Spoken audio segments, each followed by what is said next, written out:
Opšte je poznato da je za sadnju jako bitna dobra priprema tla, a svako tlo se priprema na različit način, ovisno o vrsti povrća koje ćemo zasaditi i vrsti tla.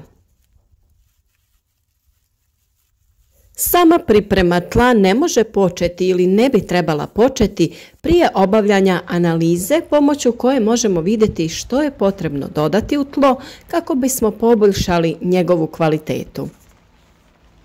O tome smo već dosta govorili i na našem kanalu imate poseban video o toj temi i kako pravilno uzeti uzorak zemljišta za analizu.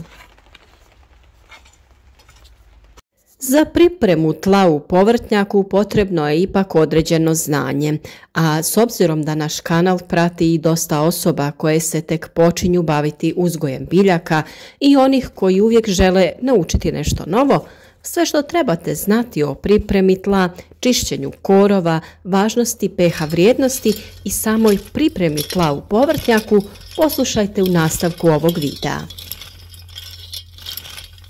Naravno, bez nekog alata nećemo moći napraviti puno toga, pa zato pripremite i izvadite svoj alat za vrtlarenje i krenite u vrtlarsku avanturu s nama.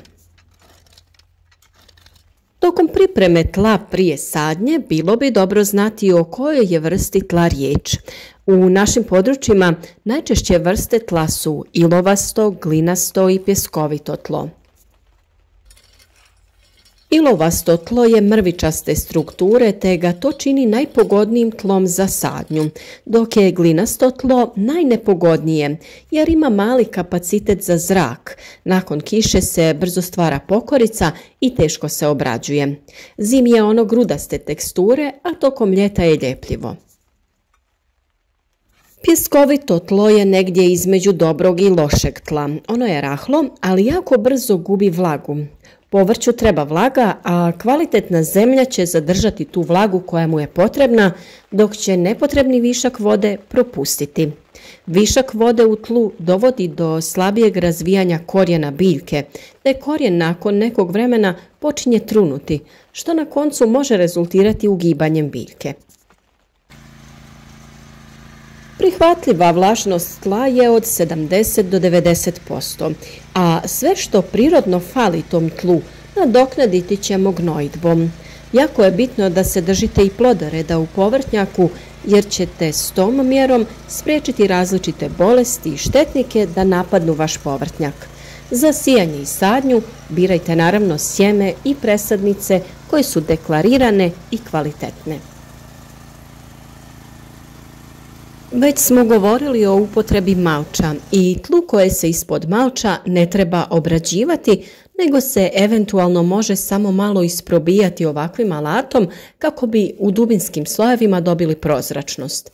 Takvo zemljište se u jesen samo popravi dodatnim slojem malča i ostavlja do proljeća kada dođe vrijeme sadnje. Kod tla koje je otkriveno, to jest nije malčirano, u jesen možemo dubinski obraditi tlo, a obradu netom prije sadnje odraditi ćemo samo isključivo u nuždi. No prije nego li krenete koristiti dodatke za poboljšavanje tla, bitno je da utvrdite pH vrijednost zemljišta, jer ćete tako najbolje znati koliko čega vaše tlo treba. Većina vrtnih biljaka voli neutralna tla, a takva tla imaju pH vrijednost 7. Kisela tla imaju pH vrijednost ispod 7, dok lužnata tla imaju pH vrijednost veću od 7. Ukoliko želite samostalno odrediti pH vrijednost tla, onda uzmite zemlju iz vašeg vrta te na našem kanalu potražite jednostavan test koji možete odraditi od sastojaka koje imate u vašoj kuhinji. A naravno različite testove koji testiraju pH vrijednost tla možete potražiti i u vrtnim centrima te poljoprivrednim apotekama. Ponekad se zna dogoditi da dođe do nepoželjnih reakcija u tlu, pa tako na kiselom tlu takvu reakciju možete ispraviti sa vapnom ili pepelom. Dodavanjem stajskog gnojiva, superfosfata i amonijeva sulfata popraviti ćete reakciju na alkalnim tlima. A rekli smo da ćemo govoriti i o korovu, koji je noćna mora svakog vrtlara. Većinom je tu riječ o otpornim biljkama koje imaju klijavo sjeme. Plod donose nekoliko puta na godinu. Mogu niknuti u različitim klimatskim uslovima, te lako preživljavaju nevolje jer su im podzemni organi obogaćeni sa pričuvnim hranjivima. Ipak nismo bespomoćni jer postoje različite metode za suzbijanje korova. Kako ne bi došlo do pojave korova, strojeve i alat potrebno je održavati čistim, a u borbi protiv korova pomoći će vam i pravilna obrada tla. Pod mehaničke mjere ubrajamo uništavanje korova određenim zahvatima u njihovoj početnoj fazi, te plijevljenje. Plijevljenje pripada u kategoriju dosadnih i teških poslova u vrtlarstvu, ali iako nije omiljen posao, važno je obavljati ga na vrijeme.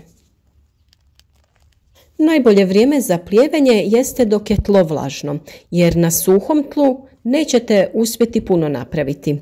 Bitno je da cijeli korijen izađe van. Ostane li i najmanji dio korijena u tlu, iz njega će ponovno narasti biljka iste sezone, a to naravno ne želimo. Zbog toga je potrebno uhvatiti korov što bliže tlu kako bismo bili sigurni da smo cijeli korijen iščupali van. Ukoliko se korov uporno obnavlja, najbolji način da mu iscrpite korijen kako bi se osušio jeste da ga redovno čupate dok je još jako mali. Za vrijeme sezone rasta korova za vađenje ćemo koristiti razne alate poput vila, motike ili neke vrste plijevilice. A možemo također koristiti i mehaničke mjere u koje se ubraja zasjenjivanje i gušenje, pokrivanje slamom, piljevinom, travom ili stajskim gnojivom ili pokrivanje sa nekim umjetnim materijalima. Također postoje i hemijske metode koje se primjenjuju u obliku mineralnih gnojiva koje imaju herbicidni učinak, a također se primjenjuju i organski i anorganski herbicidi. Kao što se daje zaključiti, sve navedene mjere imaju svoje mane i prednosti, pa svako za sebe može odlučiti koja mjera mu najbolje odgovara.